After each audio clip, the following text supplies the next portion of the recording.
Welcome back to Beginner's Breadboards, my electronics learning journey. Today we're looking at a 2-input digital multiplexer using logic gates. So what this does is it can send a distinct signal like A or B, so those are its two inputs, given a select input. So whatever the select is at will determine whether input A or input B is being sent to the output. So the way this is built is it utilizes two AND gates and an OR gate as well as an inverter. So we have, the way we built it is using a button to get the select signal to either be low or high. The inverter will invert it, so we have select bar here going into the first AND gate, which is also what A goes into. The second AND gate gets just plain select, and then B.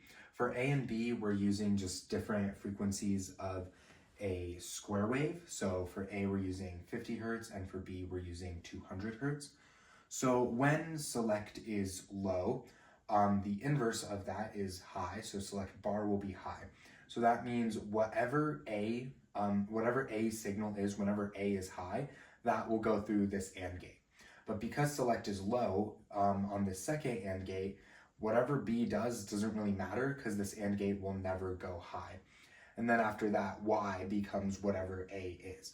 But then when select is high and we press this button, the inverse of that is a 0, so select bar is 0, and then A will never pass, but then B here is high, so then whatever B is will go to Y. And so we can see all of that using an oscilloscope. The 2-input multiplexer has its own distinct diagram here. So A, B, and then select, and then Y for its symbol. And then this same thing can be extended.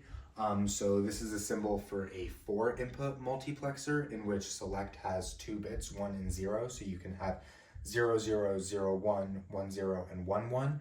And depending on that, you can have 4 different signals being sent to Y. But in order to do that, you would need a 3-input AND gate, which this is how it's built. So you have the first bit of select, the second one going into an AND gate, and then that goes into another AND gate with the signal, so A in this case.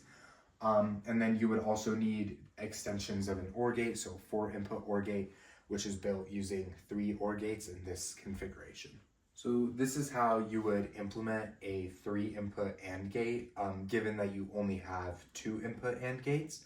And this is the condition for just A here. B, C, and D would have something different going on with the inverters here and the way the select is connected to the rest of it.